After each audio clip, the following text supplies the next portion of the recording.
La resistencia a los antimicrobianos, mejor conocidos como antibióticos, está amenazando la manera eficaz con que se combaten bacterias, hongos, parásitos y otras enfermedades. Este es un problema de salud pública mundial que va de manera creciente y que debe preocuparnos a todos. Hoy hablamos del tema. Sean todos bienvenidos. El uso inadecuado de los antibióticos ha puesto bajo la lupa estos fármacos. Una nueva terapia promete eliminar los temblores causados por el Parkinson. Además, ¿qué dicen los médicos con relación al virus del Zika? Le contamos. ¿Sabía que algunos alimentos podrían servir como antibióticos naturales? Conózcalos.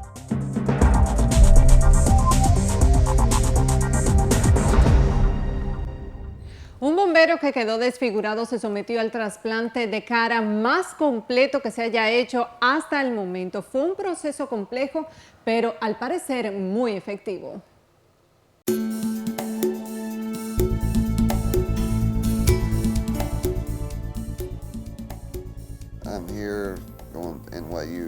Estoy aquí en la NIU para el trasplante de cara. Yo estuve en la lista de espera desde agosto del 2014. No estoy nervioso, estoy emocionado, porque estoy para todo lo que venga. Levantarse cada día y pensar día tras día y al otro día lo mismo. Patrick Hardison es un ex bombero voluntario. Tuvo un accidente en el 2001 en Mississippi cuando el techo de una vivienda colapsó mientras estaba en una operación de rescate. Hemos evaluado a Patrick en Nueva York, en la NYU, y vamos a reemplazar la cara completa, las orejas, el cuero cabelludo. Devolverle la porción de cara que se quemó en el incendio de manera normal.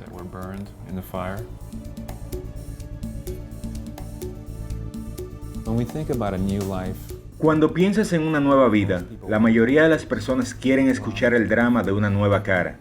Pero cuando tú le preguntas al individuo qué extraña, te sorprende las cosas que extrañan en un nuevo comienzo. La cirugía de Patrick duró alrededor de 26 horas e involucró más de 100 médicos. El donante fue David Ralph, de 26 años, quien murió tras un accidente de tránsito en su bicicleta.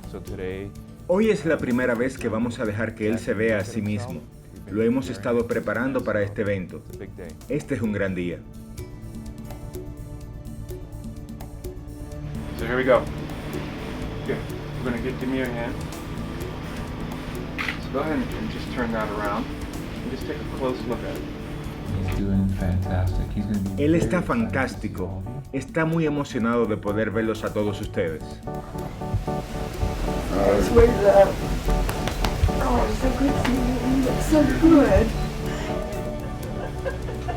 La operación fue valorada en $1 millón. Este padre de 5 niños está teniendo una buena recuperación, aunque por el resto de su vida tendrá que tomar fármacos para evitar que el sistema inmune de su cuerpo rechace el trasplante.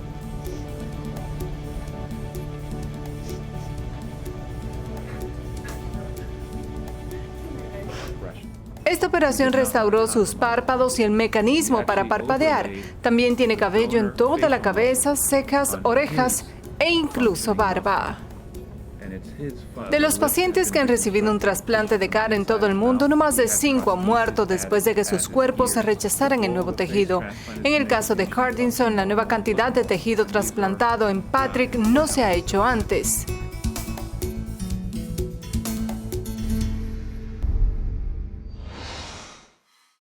Vamos a ver las noticias del área de la salud de esta semana. Estamos convencidas de que el apoyo y el amor de las familias son tan importantes. La primera dama de la República, Cándida Montilla de Medina, inauguró el Centro de Atención Integral para la Discapacidad CAID en Santiago. Este centro ofrecerá atención a niños y niñas de 0 a 10 años de edad, afectados por la condición de parálisis cerebral, trastornos del espectro autista y síndrome de Down, entre otras discapacidades.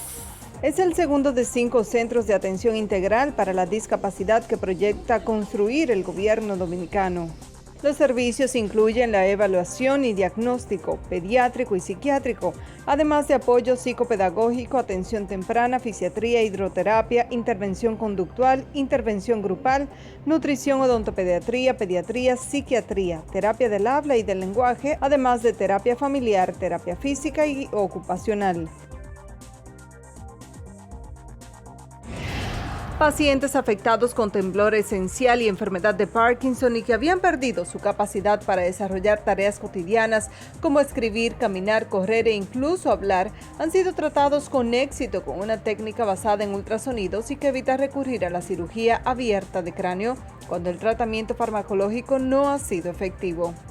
El tratamiento consiste en una técnica de ultrasonidos denominada HIFU, High Intensity Focused Ultrasound, junto al diagnóstico por imagen mediante resonancia magnética.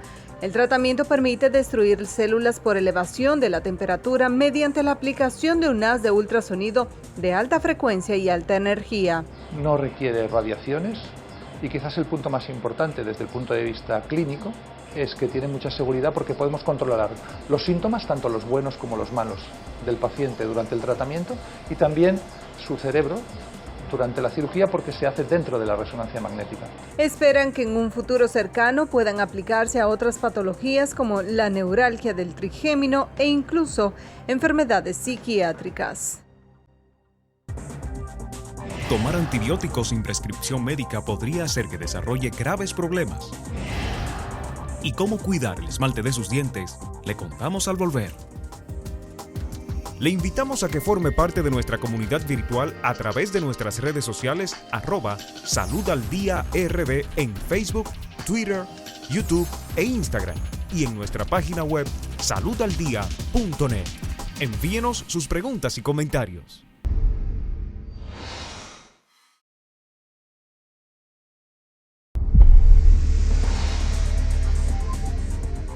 En esta semana, el famoso actor Charlie Sheen confirmó que tiene virus de inmunodeficiencia humana, o sea, VIH. Él, en una entrevista concedida al Today Show, el programa de NBC, conjuntamente con su doctor, también aclararon que no tiene SIDA. Muchos tabloides han puesto en sus titulares que precisamente tiene el síndrome de inmunodeficiencia adquirida, que es SIDA. Entonces, vamos a hablar sobre la diferencia de uno y otro porque no es lo mismo y es importante que la gente lo sepa para que no se confunda. El virus de la inmunodeficiencia humana, VIH, infecta las células del sistema inmunitario, alterando o anulando su función. La infección produce un deterioro progresivo del sistema inmunitario con lo consiguiente inmunodeficiencia. Se considera que el sistema inmunitario es deficiente cuando deja de poder cumplir su función de lucha contra las infecciones y enfermedades.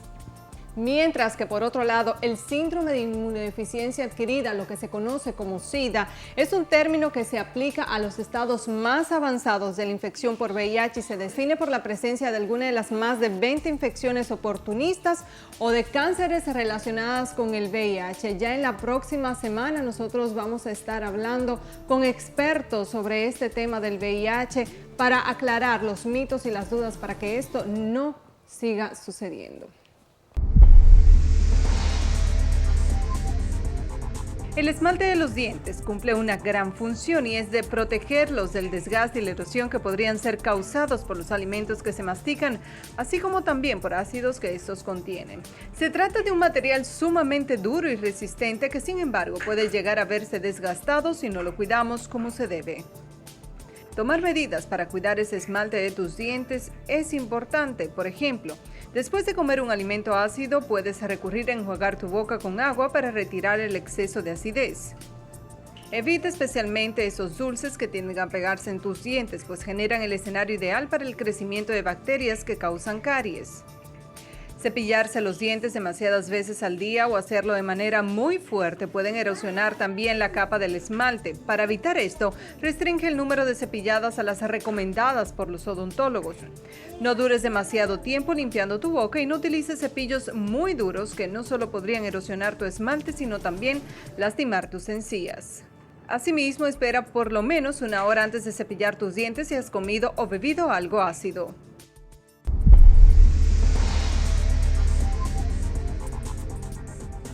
Los antibióticos son medicamentos potentes que combaten las infecciones bacterianas. Su uso correcto puede salvar vidas. Actúan matando las bacterias o impidiendo que se reproduzcan. Después de tomar los antibióticos, las defensas naturales del cuerpo son suficientes. Los antibióticos no combaten las infecciones causadas por virus como por ejemplo resfríos, gripe, la mayoría de las causas de tos y bronquitis, dolor de garganta, exceptuando el causante de una infección por estreptococo.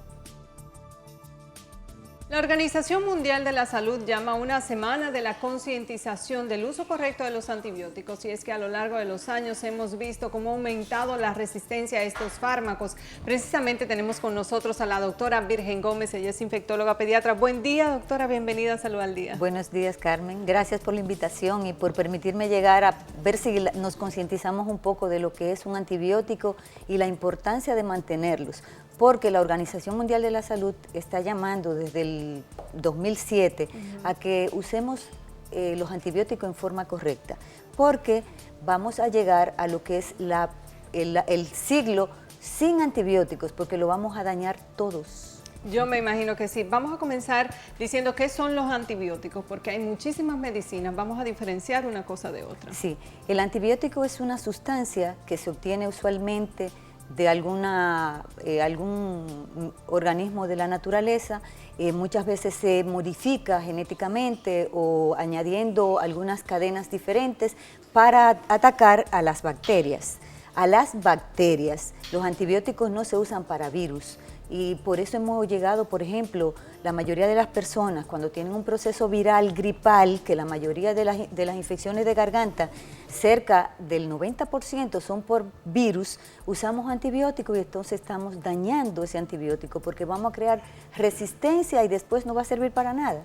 Vamos a hablar en un momentito de lo que es la resistencia, pero cuando me habla de virus, es cierto, y nos hemos encontrado con muchísimos pacientes que incluso se automedican. ¿Cuáles son las consecuencias de utilizar un antibiótico cuando es un virus?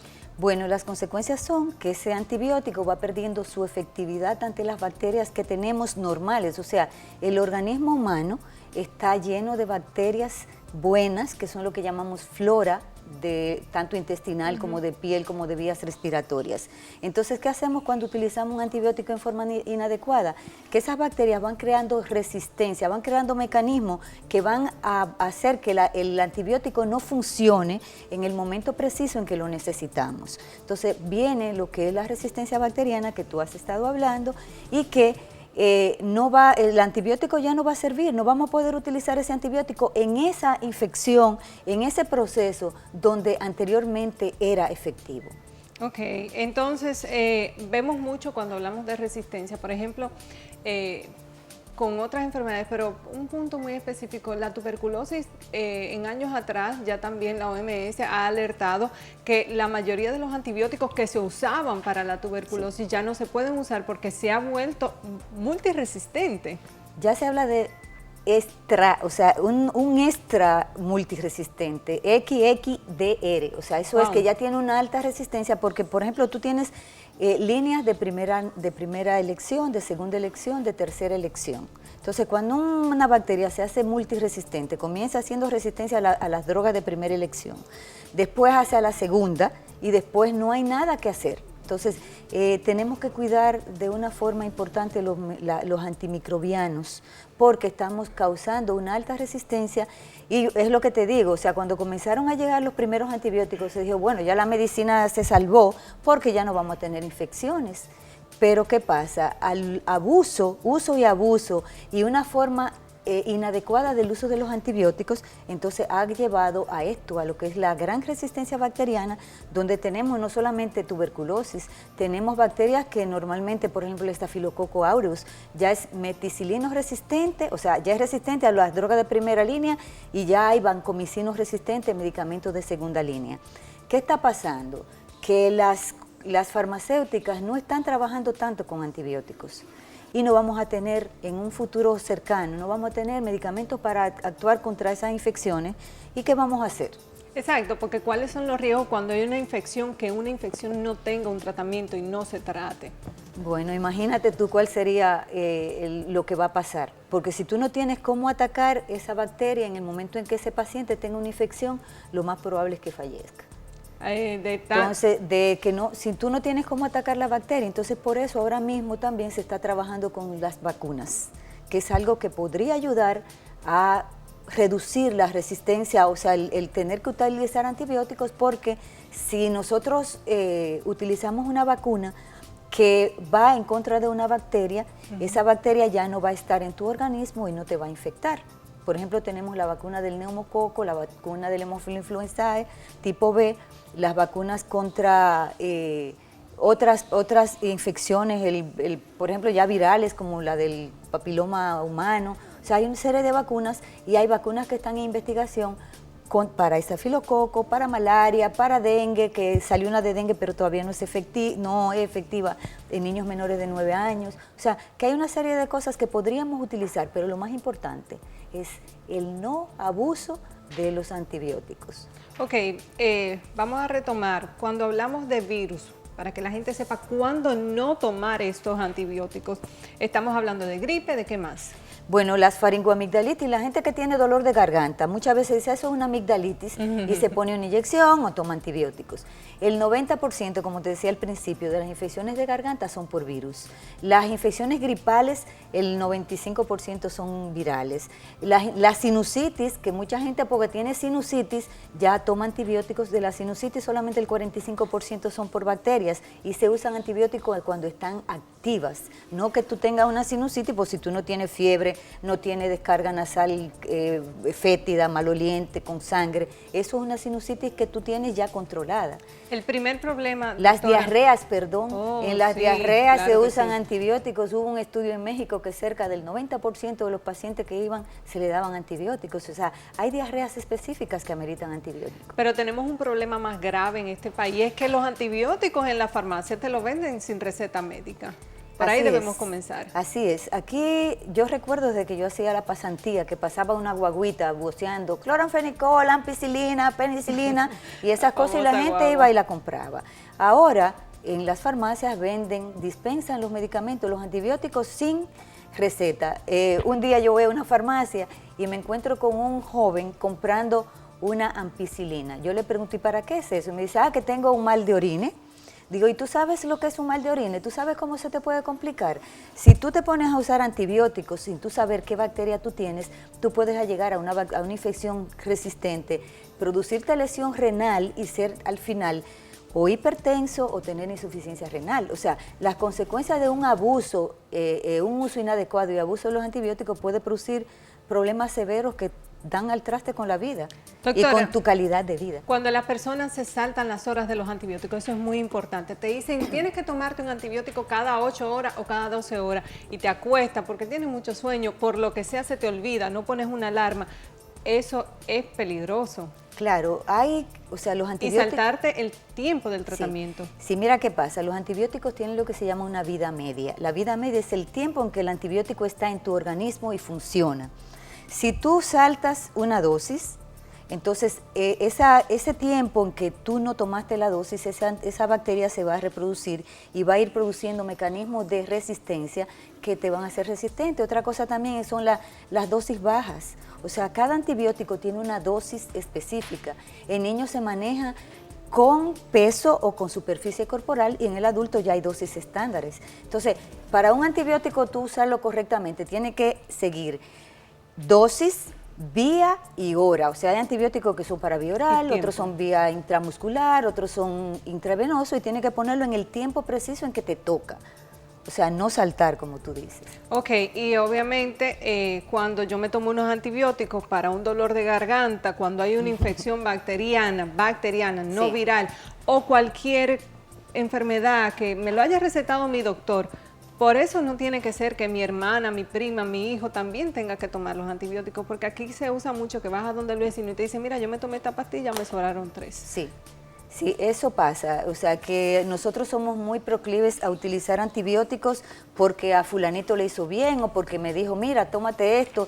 Y también algo que te toma 1 o 2 dosis y ya la dejas. Entonces, ¿qué pasa? La bacteria se atenúa, pero se queda ahí y en un momento se reactiva. Entonces vamos a tener problemas de resistencia bacteriana y de reinfección del problema. O sea que hay que tener mucho cuidado con los antibióticos. Así que muchísimo ojo con esto, doctora. Vamos a hacer una pausa. Vamos a ver unos cuantos videitos que tiene la Organización Mundial de la Salud para concientizar con estos medicamentos. Pero volvemos otra vez con la doctora Virgen Gómez para hablar del Zika, ese tema que está muy en boga aquí en la República Dominicana.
Al regreso, ¿qué debes saber del virus del Zika? ¿Estamos en riesgo?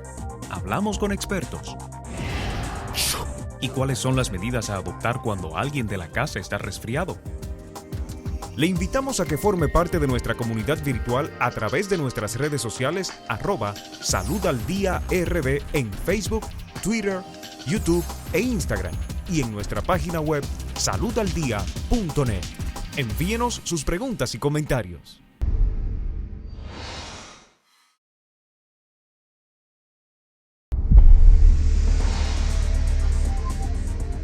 Aunque tenemos varias semanas hablando o escuchando de lo que es el Zika, de ese tema tan importante, desde mayo ya hemos dicho aquí en Salud al Día que se ha dado la alerta a través de la OPS de que hay que tener un poco de cuidado con este virus. Seguimos conversando con la doctora Virgen Gómez y esta vez hablamos del Zika. En los últimos días hemos escuchado que ya incluso el Ministerio se ha pronunciado sobre el tema, pero ¿qué es el Zika para que la gente sepa? Sí, el Zika es una enfermedad viral transmitida también por el mismo mosquito que transmite el dengue, que transmite la chikungunya. O sea que tenemos Aedes aegypti en todas las casas. Ayer escuché que en cada hogar hay un reservorio de mosquitos, o sea, porque tenemos que tener agua guardada por el problema del déficit del agua, porque nosotros quizás no evaluamos cómo está nuestra casa, los patios y eso, y entonces el mosquito sigue reproduciéndose y sigue siendo un riesgo muy alto de que penetre la enfermedad del Zika al país. ¿Cuál es el riesgo que nosotros como dominicanos tenemos? Porque nosotros tenemos Aedes aegypti. ¿Cómo podría llegar ese virus aquí? Bueno, ningún país está libre de que llegue cualquier enfermedad a su país por el problema de la globalización, de este intercambio a través de aviones. Yo hoy estoy aquí en 4 o 5 horas estoy en otro país, en 12 horas estoy en el hemisferio oriental. O sea, que uno no tiene la forma de tú evitar que entre una enfermedad. Entonces, cualquier persona que haya viajado a cualquier país donde exista la enfermedad y que le pique un mosquito en ese país, puede venir a la República Dominicana en el periodo de incubación y transmitir la enfermedad, porque tenemos Aedes aegypti por todos los sitios. Por eso que quizás se deberían tomar medidas de controles en los aeropuertos, puertos y todas esas cosas, como lo hicieron cuando ya se detectó la chikungunya, no antes. Bueno, el tú detectar, por ejemplo, si una persona ya en el periodo de incubación no tiene manifestaciones, no tiene síntomas, ya después que el periodo de incubación ha pasado, que comienza ya la etapa de la enfermedad, a manifestarse, entonces ahí tú podrías detectar. No sé si controles de personas febriles. Zika es una enfermedad que es más, ¿cómo te digo? O sea, es más leve que dengue y que chikungunya y no produce mortalidad, se supone. Se supone. Sí. Entonces las manifestaciones son similares a dengue y a chikungunya. Fiebre de inicio brusco, puede haber erupción, dolor de cabeza, pero no evoluciona hacia la severidad como evoluciona, por ejemplo, el dengue. Hay dolores articulares, o sea que unas manifestaciones subgestivas similares a dengue. Entonces, quizás el hemograma podría ayudar, pero como hay tantos virus circulando actualmente, quizás hasta a veces difícil. Aparte de la fiebre, dolor de cabeza y dolor de las articulaciones que mencionan, ¿qué otros síntomas pueden presentarse? Puede haber erupción y adenopatías también.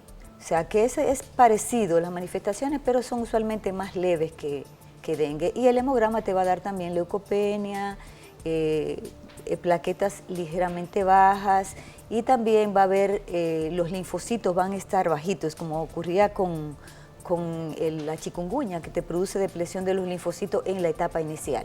Ok, ¿y cuáles son el tratamiento de elección? Porque, por ejemplo, cuando es el dengue, hablan de líquidos y acetaminofén. ¿En el Zika hay alguna vacuna o hay algún tratamiento? No, el tratamiento es sintomático, control de temperatura y la hidratación. O sea, los virus usualmente lo manejamos sintomáticamente. Si tú tienes dolor, se te da algo para el dolor. Si tienes fiebre, para la fiebre, y la hidratación es básica en todas las enfermedades.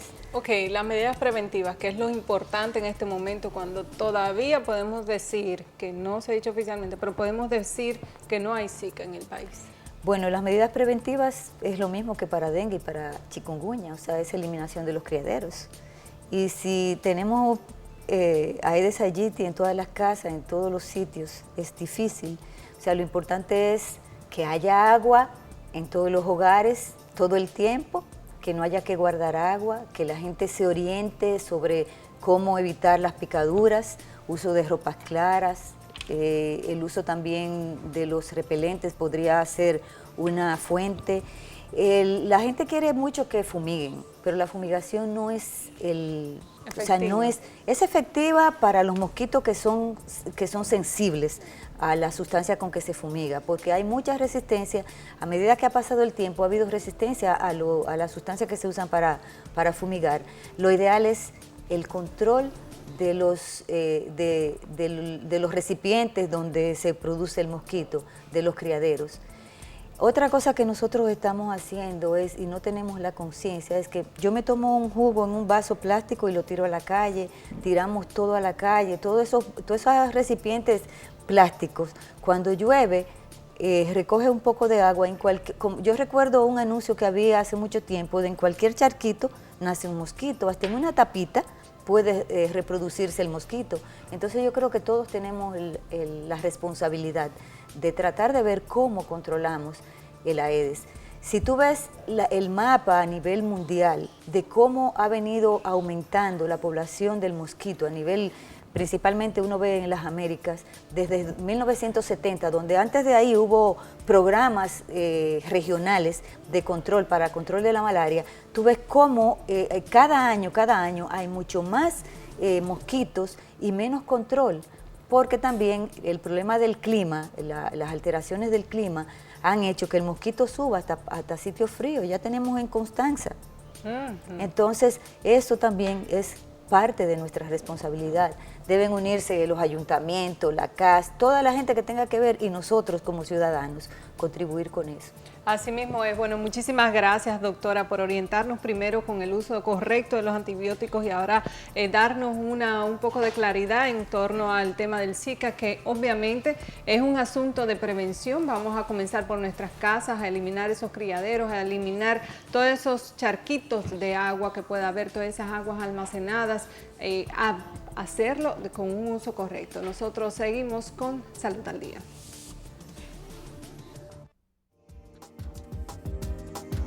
Le invitamos a que forme parte de nuestra comunidad virtual a través de nuestras redes sociales @saludaldiaRD en Facebook, Twitter, YouTube e Instagram, y en nuestra página web saludaldia.net. Envíenos sus preguntas y comentarios. Aunque en nuestro país tenemos un clima tropical casi todo el año, no hay una diferencia muy marcada en los cambios de estaciones. Sin embargo, cuando viene este frito que ya se está sintiendo, muchos comienzan a desarrollar el virus de la gripe y presentan síntomas, pero es bueno que tome estas medidas en cuenta. Según el portal Kids Health, los resfriados son contagiosos durante los primeros 2 a 4 días posteriores a la aparición de los síntomas. Se puede pescar un resfriado inhalando partículas de virus diseminadas en el aire por el estornudo o la tos o por contacto directo con otra persona. Dado que son tantos los virus que pueden provocar resfriados, no existe una vacuna o inmunización para prevenirlos, pero para ayudar a evitar el contagio o la transmisión de ellos, se deben tomar ciertas medidas. Por ejemplo, intentar mantenerse alejado de cualquier persona que esté fumando o esté resfriada. Las partículas del virus viajan hasta 12 pies, o sea, 3,7 metros a través del aire cuando una persona resfriada tose o estornuda. Por otra parte, el humo exhalado por un fumador hace que los niños sean más propensos a enfermarse. Lavarse las manos muy bien y con frecuencia, en especial después de sonarse la nariz. Cubrirse la nariz y la boca al toser o estornudar, especialmente con el codo. Evitar compartir toallas o vajilla y utensilios con una persona resfriada. Tampoco se debe beber del mismo vaso, lata o botella que otras personas. Es imposible saber si alguien está a punto de caer un resfriado y ya está diseminando el virus. Y no levantar los pañuelos usados por otras personas. Si bien 1 de cada 4 resfriados dura hasta 2 semanas, la mayoría desaparece en 1 semana. ¿Sabía usted que en los alimentos podría encontrar propiedades antibióticas y antiinflamatorias? Les revelamos cuáles son.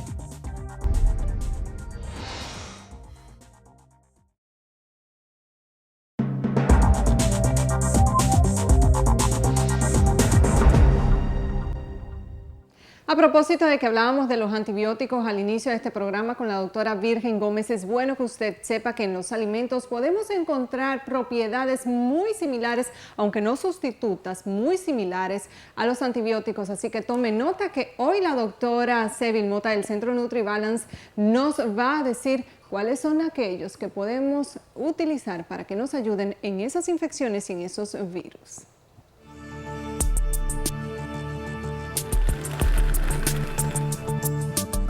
Alternativas naturales, sabemos que hay antibióticos de múltiples productos naturales que están en el mundo vegetal que pueden pues funcionar como antibióticos naturales para el cuerpo y para todo nuestro organismo. Tomando en cuenta que todos aquellos alimentos y antibióticos naturales son aquellos que corroboran, que hacen la contraparte a antibióticos sintéticos, que son aquellos que se producen a nivel de laboratorio. Y esto obviamente se utiliza y se incorporan a nuestro mundo, a nuestro cuerpo en el diario vivir, porque impiden una serie de factores. Por ejemplo, el tema del costo. Es muchísimo más benéfico usted tomar o ingerir alimentos que sean ricos en antibióticos naturales que aquellos que tienen un precio alto. No solamente esto, sino también, por ejemplo, resultan no peligrosos para la salud, no tienen efectos secundarios, impiden, ayudan en lo que es el tema de la sensibilidad, no solamente a nivel del intestino, a nivel del estómago, que es más suave, sino que tampoco crea dependencia y por supuesto tampoco tiene efectos secundarios de reacciones de alergia. Y esto también resulta muy importante para el tema de la salud del paciente. Aparte de que sean fáciles de conseguir, ya sea en el mercado, ya sea en su huerta, en su patio, es muy fácil tener una pequeña matita de la cual usted puede sacar múltiples beneficios por todas las propiedades naturales que ella en su propia concepción nos puede ofrecer. Entre estos tenemos, por mencionar los primeros, los arándanos, que son muy buenos, o la familia de los cranberry. Estos son deliciosos, aparte de que combinados tienen grandes propiedades antibióticas, tanto para las infecciones de vías urinarias como para todo el tracto urinario, genitourinario. Definitivamente se ha comprobado por múltiples estudios que estas bacterias que se encuentran a nivel de las paredes de la vejiga, en el tracto genitourinario, pues ayudan a que estas se desprendan con múltiples sustancias que tiene, que entonces ayuda a que también sea más favorecedor en el tratamiento químico o sintético que se le ponga a este tipo de pacientes, pues mejore más rápidamente. Aparte de que también ha sido comprobado de que el aumento de los consumos del cranberry en infecciones, por ejemplo, genitourinarias o de cistitis o cualquier cualquier otro tipo de infecciones del tema del tracto genitourinario, prostatitis y otras, pues mientras más altas las dosis del consumo del jugo de cranberry, pues mucho mejores van a ser los resultados. Por encima o muy cercano al tema del tratamiento sintético. Especial cuidado en aquellas mujeres embarazadas y personas que utilicen anticoagulantes con el tema del uso del cranberry. Ya ese es el momento. Se recomienda que participen con su médico de cabecera cuando se vayan a tomar estas ingestas. En sentido general, otros recomendables van a ser el romero, que en infusiones, ya sea para tanto infecciones del tracto respiratorio como a nivel gástrico, son sumamente buenos. La salvia es excelente, no solamente para infecciones del tracto respiratorio, ya sea faringitis, laringitis, esas son excelentes. Y realmente todas las que voy a mencionar en general tienen esa facilidad, ya sea el tomillo, el ajo, como bien es conocido, la cebolla, estos en procesos de mejorar la inmunidad del cuerpo, mejorar esta defensa del cuerpo cuando ha bajado un poco, que tenemos un proceso gripal, un proceso de asma, cualquier tipo de proceso, bronquitis, bronquial, neumonía. Realmente esta es sumamente buena. Incluso he escuchado una tendencia que me han comentado que es muy efectiva, es cortar una cebolla por la mitad y colocarla al pie, a la cabecera de la cama, en una mesita al lado, y dejarla durante toda la noche. Dejarla ahí 1 o 2 días. Usted va a ir viendo cómo la cebolla se va oxidando, las capas que envuelven la cebolla se va oxidando y toda esa sustancia va usted inhalándola todas las noches. Igualmente, todo el efecto nocivo que esté a su alrededor, estos estornudos, todas estas secreciones se van a ir eliminando de su cuerpo. Usted va a notar una cierta mejoría, usted puede hacer una prueba y puede comentarnos a ver cómo le va definitivamente. Otros de los tan grandes productos que tenemos en nuestros campos que podríamos mencionar es la manzanilla, que tiene también propiedades antisépticas, antiinflamatorias, muy recomendables en múltiples infecciones y procesos posquirúrgicos. También se pueden incorporar de forma diaria en nuestra alimentación y que tenemos que tener de la mano. Es algo que tenemos muy fácil en nuestra alacena. En muchos casos es recomendada la manzanilla por igual función antiséptica en casos quirúrgicos, por ejemplo en los niños que se le hace la circuncisión. Entonces tiene un efecto tanto antiséptico como antiinflamatorio y por eso ciertos urólogos las recomiendan a las madres para impedir que haya un consumo excesivo de antibióticos, o sea, uso de medicamentos sintéticos, y usarlo ya de manera más natural, que es más favorecedor por el tema de la edad del niño. Puedes recordar, para concluir esta parte del segmento, que la miel obviamente es sumamente beneficiosa, tanto para, como hemos mencionado, para los procesos inflamatorios y respiratorios. La miel tiene propiedades antibacterianas excelentes, una fuente de energía rápida que también nos puede ayudar en un momento de decaimiento, en entrenamientos, pacientes que hacen mucho ejercicio. Es una fuente extraordinaria de beneficios. La miel es definitivamente una herramienta más para utilizarla en procesos de heridas, infecciones, y que definitivamente siempre tiene que estar acompañado de la noción de su médico de cabecera. Estas recomendaciones nunca van a reemplazar el conocimiento médico y es importante que siempre estén fortalecidas por su médico de cabecera. Para mí fue un placer compartir con ustedes estas recomendaciones en la mañana de hoy. Pueden seguirme en mis redes como Doctora Mota en Instagram, Centro NutriBalance en Facebook, y nuestros números son 809-565-1739 y 829-343-8851. Muchas gracias, buen día.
Le invitamos a que forme parte de nuestra comunidad virtual a través de nuestras redes sociales @SaludAlDíaRD en Facebook, Twitter, YouTube e Instagram y en nuestra página web saludaldia.net.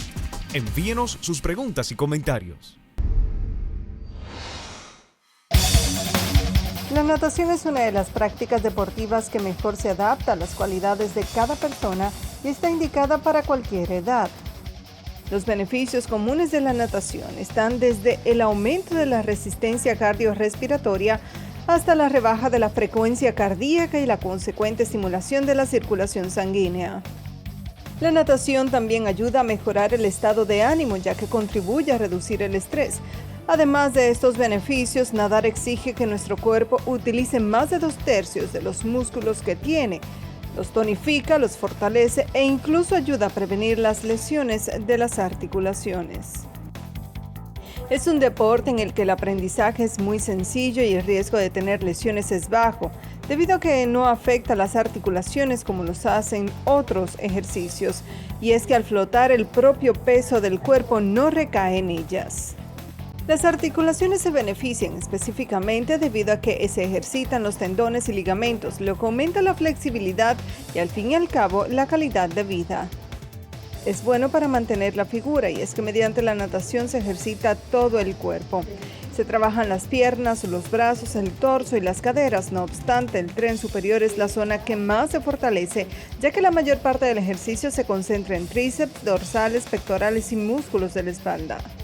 Y uno de los puntos fuertes es que la natación es un deporte ideal para todo el mundo, especialmente para aquellos grupos de población más delicados, como las embarazadas, los bebés o los ancianos. Y no podemos dejar de lado que es recomendable para personas que padecen enfermedades como la escoliosis o cualquier problema de espalda, y muy importante para tratar el asma. Después de haber visto todo este contenido, es bueno que tomemos conciencia y cuando vayamos a ingerir algún fármaco o antibiótico o cualquier medicamento, sea solo bajo la supervisión de un médico. Gracias por habernos acompañado.